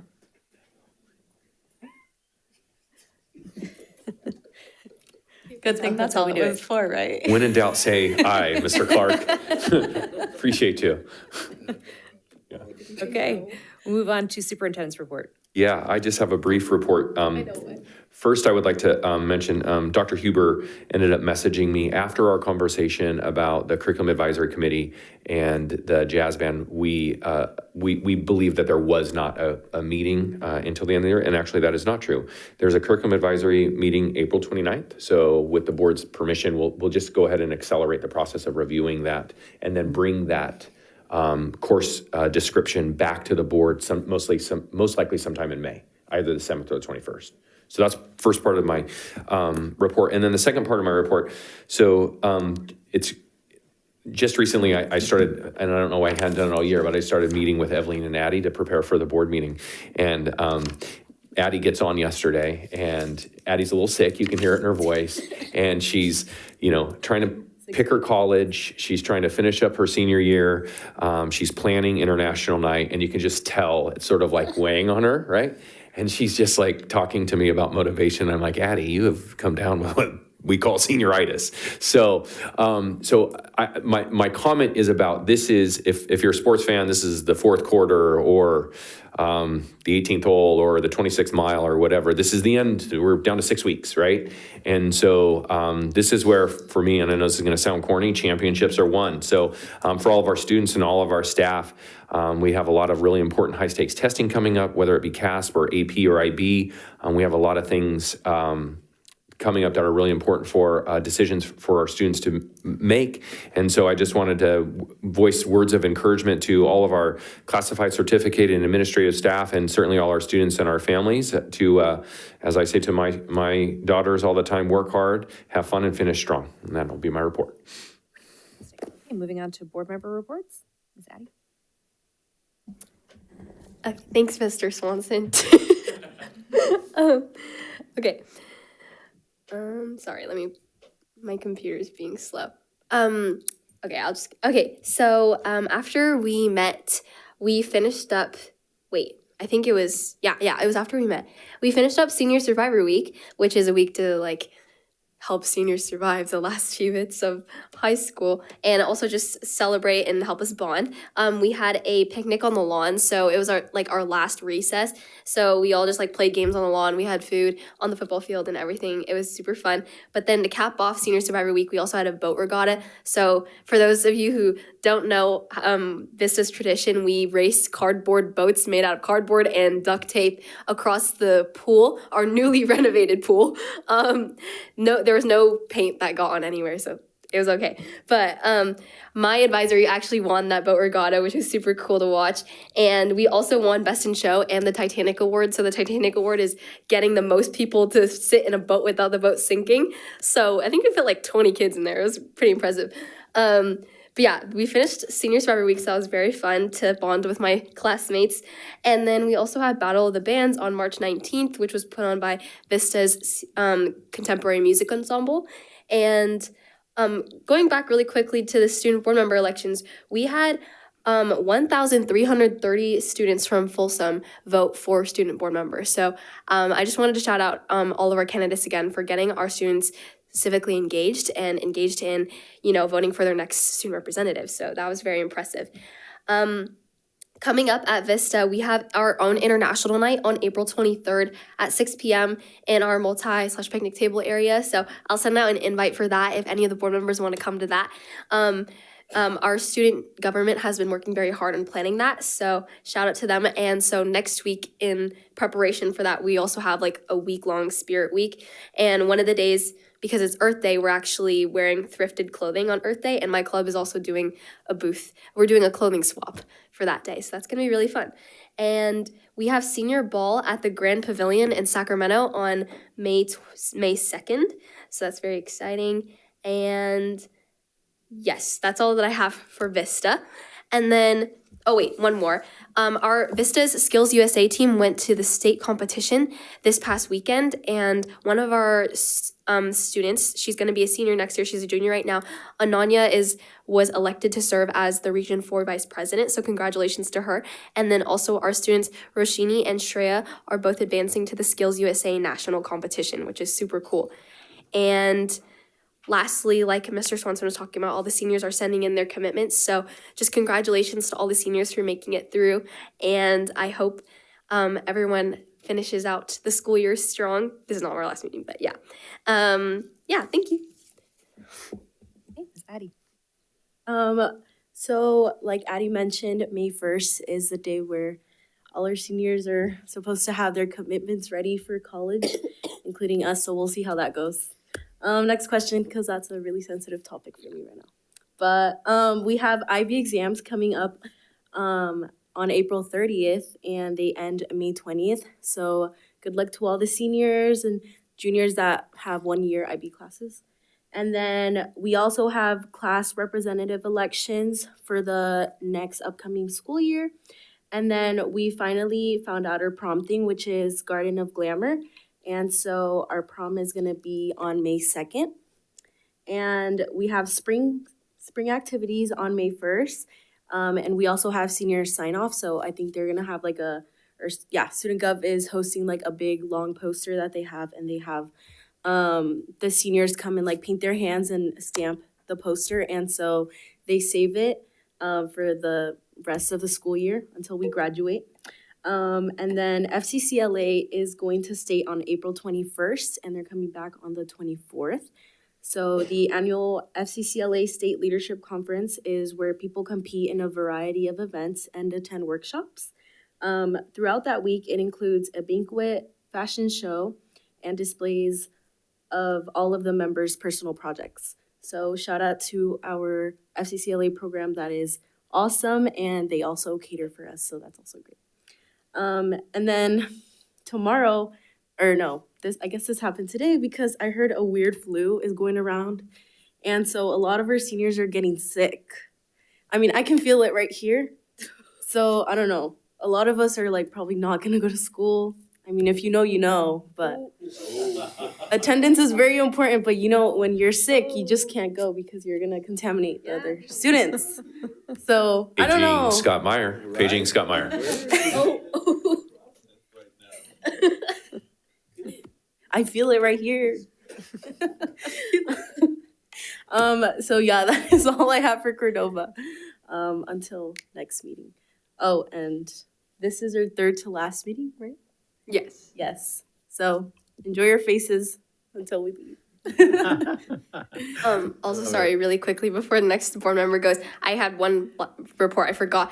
I attended the CSBA student board member meeting earlier this week, and we were talking about legacy and how to kind of prepare your seat for the next incoming student board members, like we were talking about.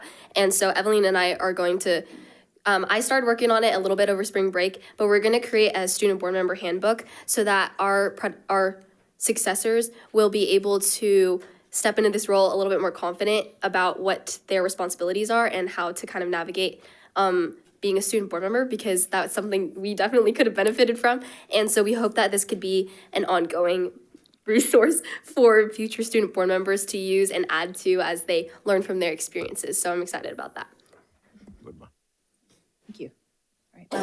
As soon as you guys do commit, you do have to let us know which colleges, because we have a college sweatshirt night, which we have to figure out what night we're going to do that. It is May 21st, because we are these young people will graduate and just spread their wings and start flying for the June board meeting. So we want to make sure to celebrate them on May 21st. So Perfect, which means you really need to tell us because those know. bookstores are really slow with their delivery sometimes. Okay. I'm very close. I'm very close. I have a short report tonight, just extra congratulations to our student athletes, extra congratulations to Mr. Maroon, although he's gone.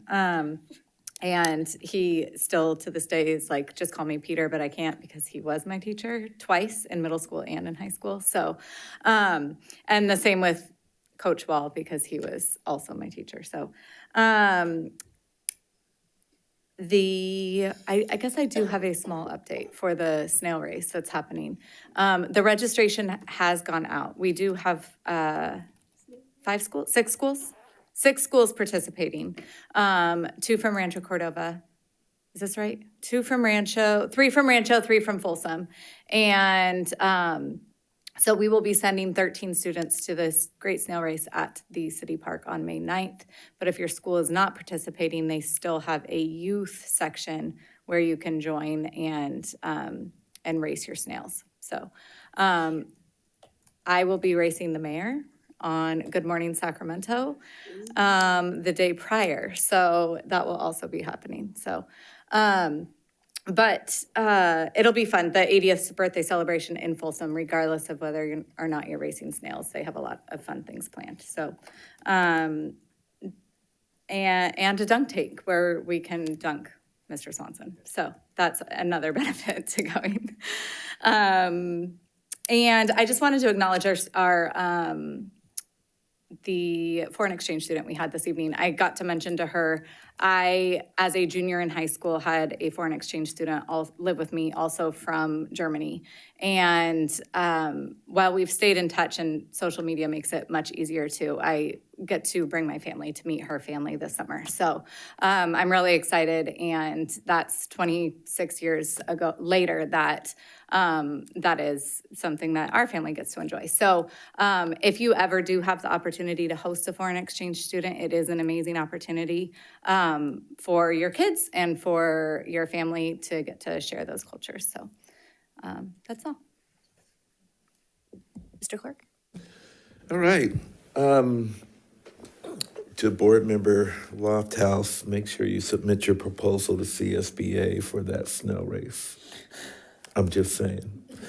It's been a busy week, a busy month actually for me and with CSBA.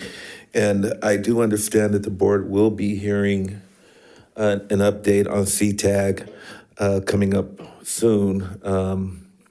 But what I would like to do, and I've been drafting up a resolution, just kind of a SOS for our district to support CTAG and what that means, closing the achievement gap. It's a real serious issue with CSBA. It's something that we're going to be working on, especially with the 4 legislative bills that are out there, AB 225, AB 2514, AB 2149, and AB 2202, I think. But anyway, hopefully I can get consensus from the board to present a resolution at the end of that presentation, whenever that may be, May 7th. So, Superintendent, I will get that draft to you.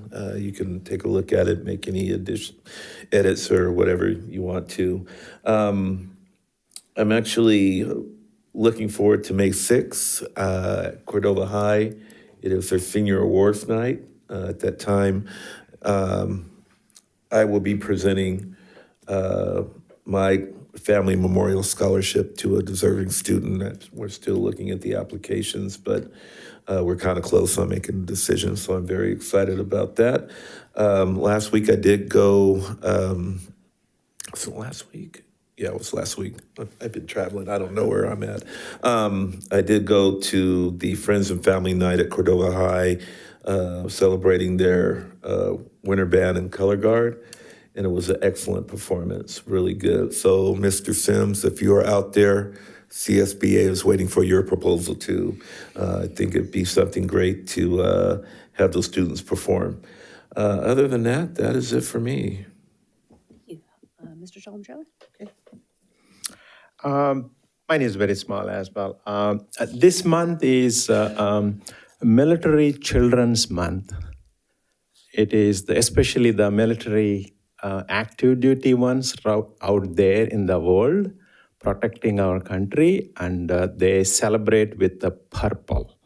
So I usually go to the VFW breakfast luncheon. They reminded me that at least I can put my purple here. So Mr. Swanson, I'm not sure if we have communicated out there. There may be some active duty officers from our region out there in so many other places in the world. So maybe recognizing those kids through our process. So this month is for Military Kids Month. So I just want to thank all the active duty officers protecting our country. And the second one is the